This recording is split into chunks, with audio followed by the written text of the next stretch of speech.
Edifice of Trust podcast is a thoughtful discussion of today's current events from the perspective of America's founding principles. Welcome. From heart-pumping music to head-thumping commentary. Well, thank goodness.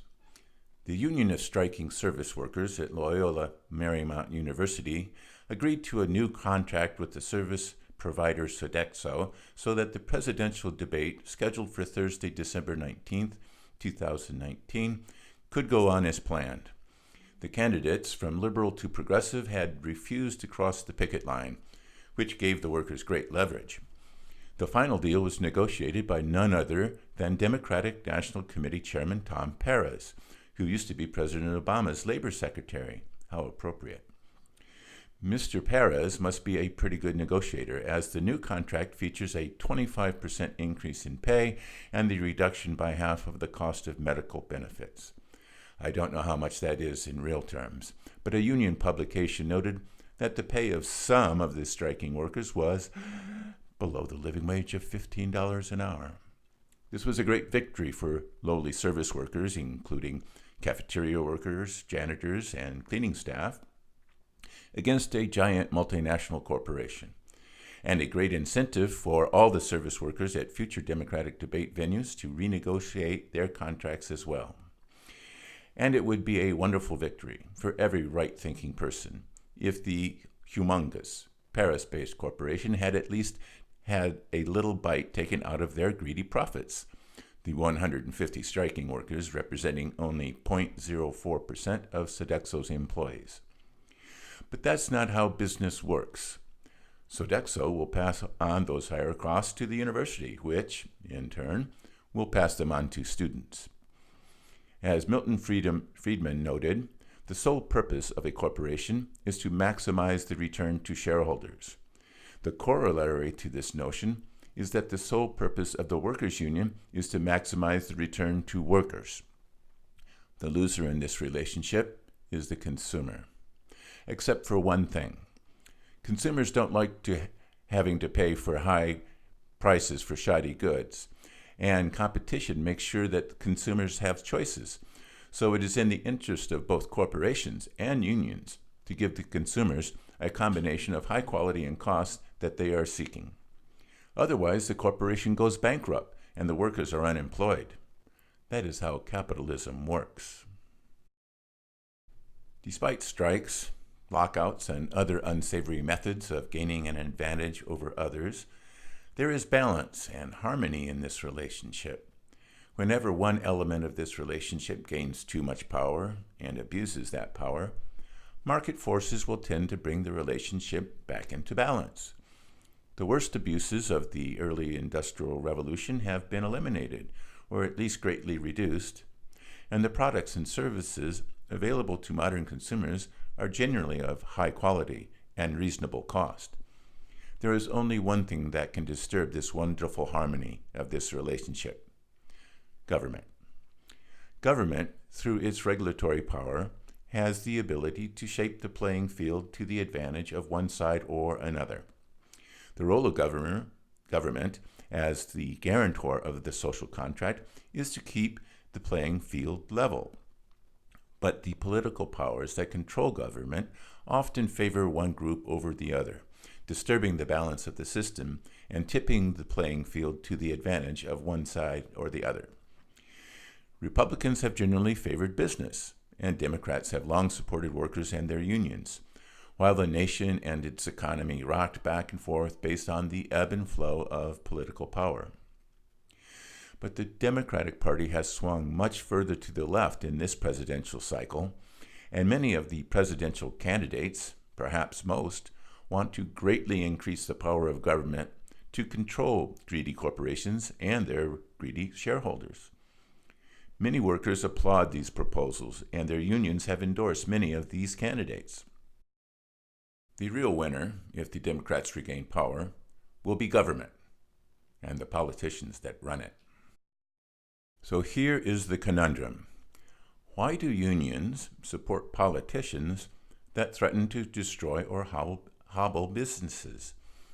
politicians, even leftist politicians, don't like to share power with unions. I don't get it. I mean, the National Nurses United Union has endorsed Bernie Sanders along with the National Union of Healthcare Workers that co-endorsed Elizabeth Warren. But they don't understand that Bernie Sanders is advocating that the government take over all of healthcare. Don't they understand that when it comes time to bargain collectively, that they won't be negotiating with a company on a somewhat level playing field managed by the government? They will be negotiating with the government on a playing field managed by the government. A lot of workers would say, hey, what's wrong with that? Leftist governments support the workers. Is that so? Let's look at the historical record. The Soviet Union was supposed to be a workers' paradise, but under Stalin, the all-union Central Council of Trade Unions was controlled by the Communist Party. Party apparatchiks controlled production at the factory level, as well as worker discipline and productivity. According to Lenin, the socialist state must have, quote, unity of will, and that means the unity defined by the Communist Party. All the trade unions in the Eastern Bloc had to conform to the will of the local Communist Party, which, in turn, had to submit to the will of the Communist Party of the Soviet Union.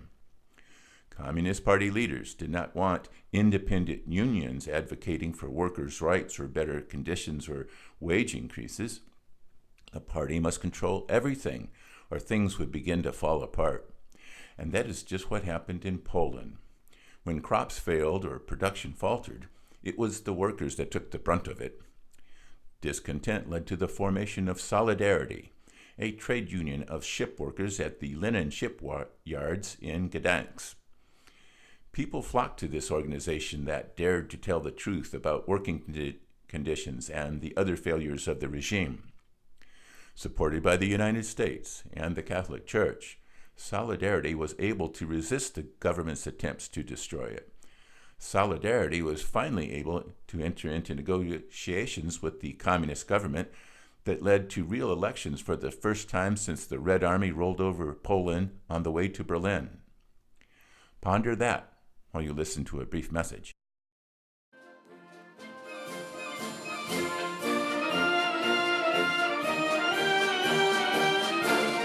There is still time to get your copy of my most recent book, 2018, Surviving Trump. Of course, it is about much more than just surviving President Trump. It covers thought meritocracy, the American dream, the building blocks of civilization, and much, much more.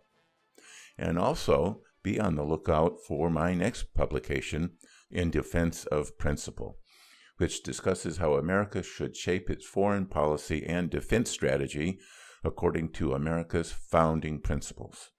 Coming this spring.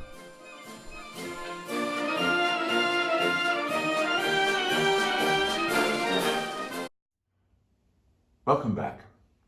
Let's bring our analysis back to the present. There are no independent trade unions in China.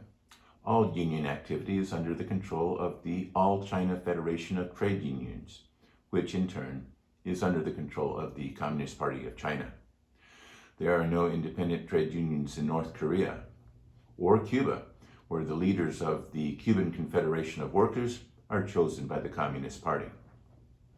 Independent unions still exist in Venezuela, but only because Hugo Chavez was unable to fully complete his dream, and his successor, Nicolas Maduro, and his government are completely incompetent.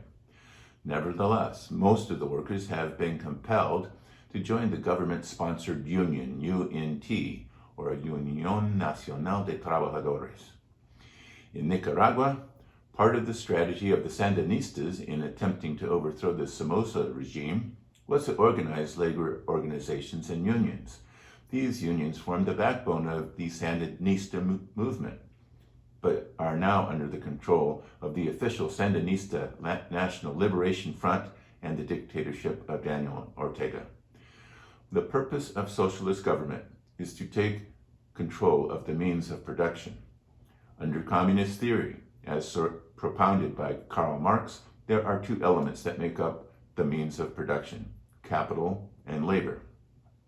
Socialist governments routinely gobble up capital through nationalization or confiscation, really the same thing. But if they don't control labor, they do not control the means of production. So labor is also subjected to the will of the party. When Bernie Sanders or Elizabeth Warren, and many of the other candidates, should they win, implement Medicare for all, they will nationalize health care, and the National Nurses United will lose their ability to bargain collectively with their employer. Maybe not right away. There may be a honeymoon period between the progressives and the workers. But when these progressive politicians face re-election and must deliver on reducing health care costs for voters, guess who will be paying the price? This is why unions should love capitalism and capitalists. Unions can only thrive under capitalism.